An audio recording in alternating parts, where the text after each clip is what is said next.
Hello and welcome to Glasgow Rangers Nation. With me, your host, Owen, the channel that brings you your team every single day, the channel that brings you all the latest on the goings on from Ibrox. If you want to make sure that you never, ever miss out on the that's right, free content, then you need to hit the sub, ring the notification bell. If you give this video a like, guys, it does actually help out. So thank you very much if you do that on a regular basis. Well, before we say anything about tonight, before we even pass a comment about tonight, let's just say one thing. It's still pre-season. Don't panic. Don't panic, Mr. Mannering. Don't panic. Those of you who remember Dad's Army from back in the day, banned now, apparently. Can't watch it anymore. Apparently, too racist. Ridiculous.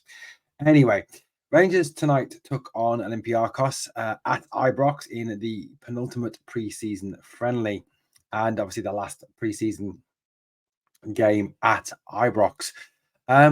It was not a great performance by Rangers, and not even a good one, really. It was pretty poor. It's still pre-season. Don't panic. What else to say about it? The players look tired for me. They look really tired. They actually look really leggy after the first 15, 20 minutes. The players looked pretty tired, if I'm being honest with you. Didn't look like they were at the races at times. Yeah, I think we started the game well. I think the first 15, 20 minutes, probably the better team. We played some great football. Nicholas Raskin had that fantastic shot that was saved. A real worldie if that had gone in. Absolutely superb. And I thought that Sam Lammers did very well indeed as well. I thought Sam really impressed, and we'll talk a little bit more about those guys in a moment. But overall, they kind of grew back in the Olympiacos, sort of took possession of the ball. They grew into the game. They kind of took over the game a little bit. And you know what? They suddenly developed a tactic that worked every single time, which was put the ball down Rangers' left side of Rangers' defence, and it all will go horribly Pete Tong. That was pretty much it, wasn't it? The fact that they banged the ball in down the left side, and with the fact that Borna Barisic looked like a bomb scare, and Ben Davies, who times looked okay and other times looked like a bomb scare. The back line looked poor. I'll be honest with you. The back line today looked very, very poor indeed. Let's have a look at the team that actually started the game, shall we?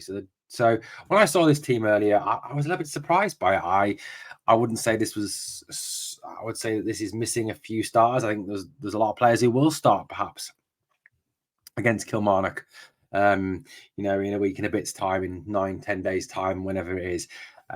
It was interesting as well after the game. Michael Beale said that they're going to take a smaller group to Germany, a smaller group, and you'll see closer to the team that the team that's going to start against the league campaign in the Hoffenheim game. But let's look at this team.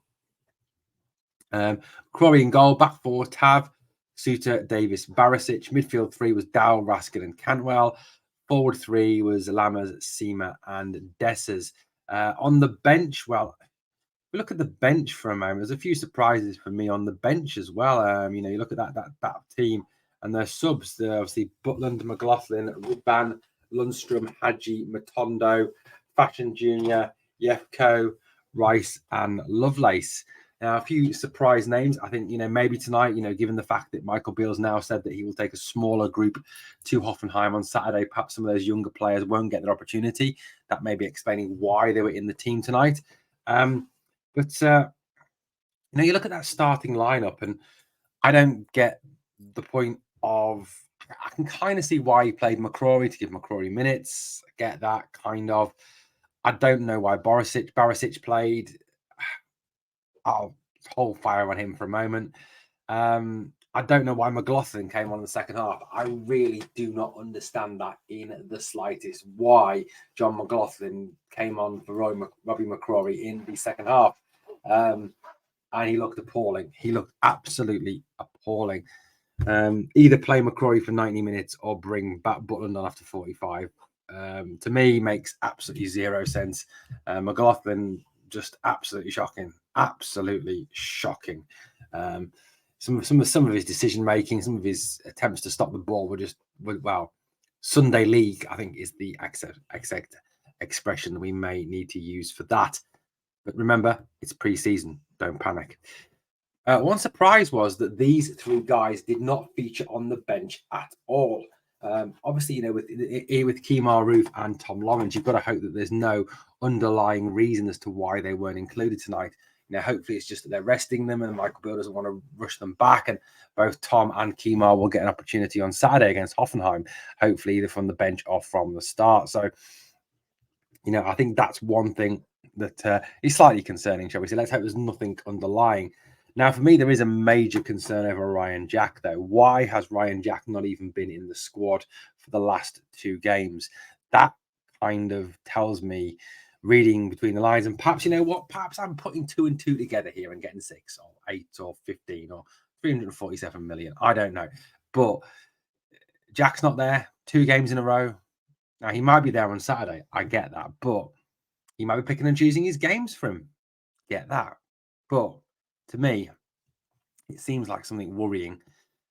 Given Ryan's previous injury history, given Ryan's previous fitness history, that's a little concerning for me that Jack has not featured at all in the last 2 games for Rangers and hasn't even been on the bench. I think that's the biggest concern going.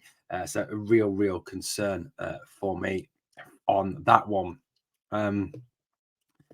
Look at the team tonight, and I have to say that look, this man in the past has been a terrific servant for the club. During 55, he did very well. I get that, but tonight, I know it's just still pre-season, but against Newcastle, it was the same. And it's not just pre-season. And it's like I've said, and I've tweeted out a number of times now. It's not just pre-season. It's the last 18 months. It's the last 2 years, realistically, if we're really going to go there. Borna Barisic has been absolutely appalling. He's a left back. That's the first thing to say. He's a left back. But one of the things that a left back has to do is defend. And one of the things that Borna Barisic can't do is tackle, cut out crosses. He gets lost. He tucks in too much. He lets people in behind him. He goes completely missing on a number of occasions. He's just appalling. He should never play for Rangers again. But to be fair, let's be honest. I thought, with the exception of John Souttar, 3/4 of that back line today were appalling. And I include Tav in that. And I'm a fan of Tav. I'm a fan of Tav. I thought his defending today was lazy. I thought it was appalling. I thought it was poor. I thought it was very poor indeed. And it's worrying that Tav's defense is that bad. Tav, I think, needs to, and I'm not saying this for a minute is what he's thinking, but just because he scores goals does not exclude him from the fact that he has to defend, because primarily that's why he's in the team. He's a right back. And, as someone who's played right back in the past, obviously not to the level that Tav played, but your first job is to defend. Your first job is to be part of that back four and hold a solid defensive line. And that's something Tav certainly did not do tonight. But Borna Barisic, I'm sorry, that guy should never play for Rangers again. He is appalling. I'm not being funny, but my 70-year-old mother could defend better than he can. I also thought as well that this man here was an absolute joke when he came on. First 3 times he got the ball, he gave it away. The only thing he kind of made contact with in any meaningful way was the Olympiacos defender when he dove in the last few minutes. He looked he looked lazy, he looked tired, he looked off the pace again. He in preseason, throughout preseason, he's looked off the pace, as he did most of last season as well, to be fair. And I know he was carrying a knock last season. Maybe he's got another one, who knows? But again, another player who entering the last year of his contract, I really do think we need to move on. He was absolutely appalling tonight. But remember, don't panic, it's pre-season. As for the game tonight, well, Rangers, like I said, started well. Did start very well indeed. Some good football, some good pressing. Raskin had a superb chance after 4 minutes. Sam Lammers, I think, is one of the few players who emerged with any credit from the forward areas tonight. He was twisted, turned, got the shot away. Great save from the keeper, stops it from going in the net. I felt sorry for Sam, that ball not going in the net. It would have been, the perfect end to the way that Sam created that chance for himself if it had nestled in the net. Obviously, then Olympiacos, just before half-time, take the lead with another goal, another Rangers-esque goal, where we gave them the goal. If you go back and watch it, Borna goes in off Borna, Ben Davies messes it up, Tav messes it up, Borna doesn't manage to get in the way properly, and it ends up in the net. It's, again, another calamity defending. And like I said, 3/4 of the back four today were appalling. Absolutely appalling. But remember, don't panic. It's pre-season. Uh, but look, you can have it as much as you want this preseason, but you're supposed to get better as preseason goes on, and I don't think the defense has got particularly any better over any of the preseason games. Half time, we saw Yefko and McLaughlin on for McCrory and Davis. Again, I don't understand the goalkeeping substitution. Yefko, for me, didn't look as good as he's done in the first two games.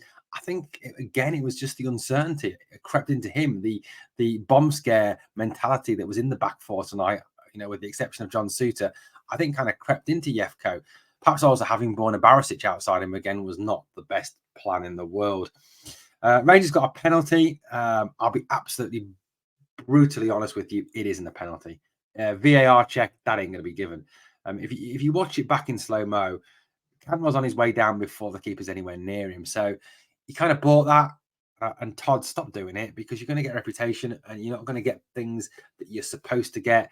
You've already got a media that's railing against you as a diver, as someone who goes down way too easily, and you're not helping yourself with that. Todd Cantwell didn't have a great game tonight, I'll be honest with you, but I think it's how he's been used. He's been used too deep.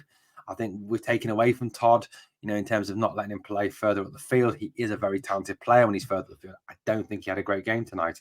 Well, to be honest with you, I don't think any of them had a great game tonight.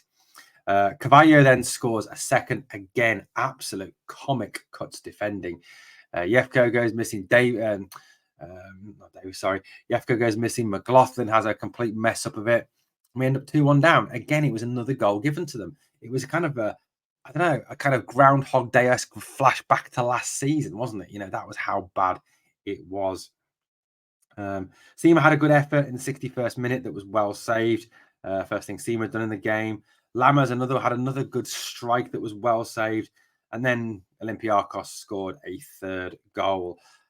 Game kind of petered out from then on. The only kind of moment was the Hadji incident where the defender goes in very late on Hadji. And I think, being the fact that he's just come back from that injury, you can kind of understand how he reacted to that.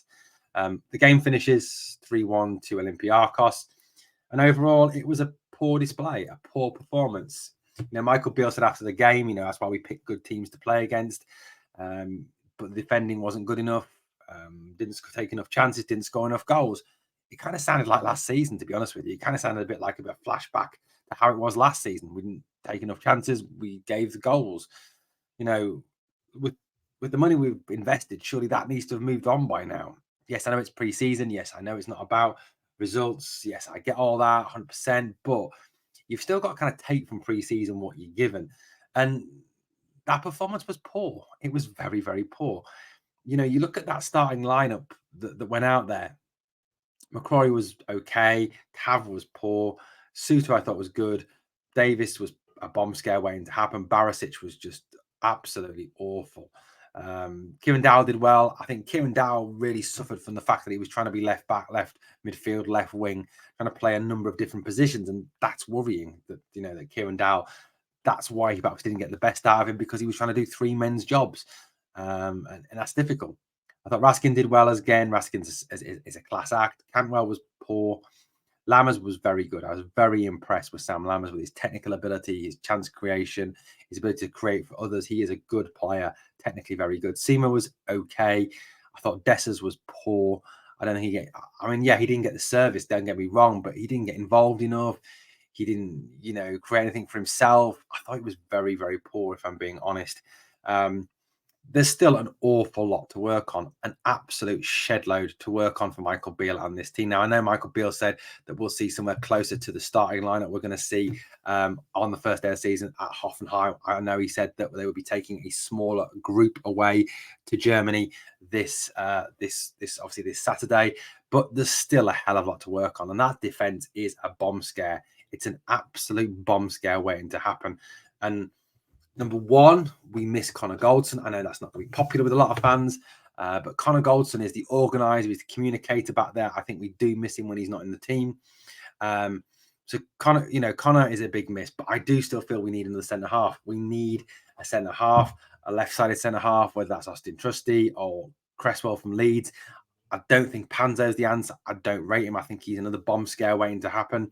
Talking to a few Coventry fans recently, unfortunately. They don't rate him either. They think he's a bit of a bomb scare waiting to happen as well. Um, Look, it's pre-season. I get that, 100% understand that, but it's discouraging the caliber of the performance. I think they look tired. Michael Beale said that was on him. Double training session Monday. He's had them running again about the fitness. Look, I get all that, 100%. But you need to see better. You need to see better than that. These two guys come off with credit. I'm going to give Sam Lammers and John Suter all the credit in the world. I thought those two were great. I think they were the best two players on the field by an absolute mile. Suter continues to inspire. He's a quality defender. The way he brings the ball out, the way he tackles, the way he reads the game, he is quality. And if we can keep him fit, I think he's in for a phenomenal season upcoming. Look, Michael Beale spoke about the fact that over the weekend we're going to see a smaller group. We're going to see more of the starting lineup. I mean, obviously, a lot depends on what happens over the next few days with these two guys. I think these two guys are fundamental to bringing this team together a bit more and improving this team. Danilo, in terms of chance creation, in terms of taking chances, the fact he will shoot from anywhere, the fact that he will create chances for others, the fact that he will, run down the sides, and that he'll run in behind. I think, he gives us something different that wasn't on display tonight. That's not something that Cyril Dessers does. I thought Cifuentes was very good.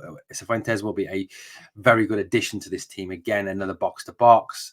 Just a bit of something different in midfield. So these two, I think, are going to be essential. Again, apparently, this will be done this week at some point. Medicals now completed, according to all reports.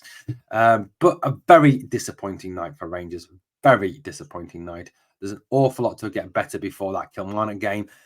I know it's pre-season. I know we shouldn't panic, and I'm not panicking. I just want to see a little bit more. I think Saturday will be massive. I think we need to see the strongest team. I don't want to see Sakala. I don't want to see Matondo. I don't even want to see Matondo in Germany, if I'm being honest with you. I want to see the strongest team we've got. I want to see how we perform. I know that if Cifuentes and Danilo are not available, which I think they don't think they will be, that is probably not our strongest team. I get that. But it's what's strongest of what we've got now.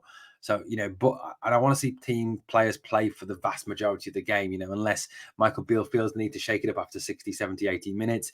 We need to field a strong 11 and we need to give that 11 as many minutes as possible. I mean, okay, yeah, if they stink and they're not doing great, yeah, make changes. But we need to give that first 11 the best possible chance to succeed on Saturday. And that's a big one for me. Absolute big, massive one for me. A little bit of news about one of the other players just to finish off with, Alex Lowry. Now, the absence of Alex Lowry after that first game against Newcastle has been slightly strange. The fact that he's been included in B team games rather than obviously playing for the first team. Bailey Rice has been there. We saw Zach Lovelace tonight. Adam Devine's been missing as well. I suppose that's a question we've got to kind of raise. But Alex Lowry apparently has held talks with Michael Beale, with Rangers staff. Now, there are a number of clubs apparently who want to take Alex Lowry on loan, and this is thought to be an option.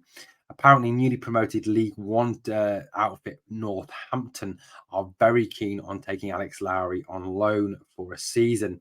Now, given the fact that Michael Beale has signed a number of midfielders, a number of attacking midfielders, very much in the where Lowry plays, his opportunity to play this season is going to be severely limited.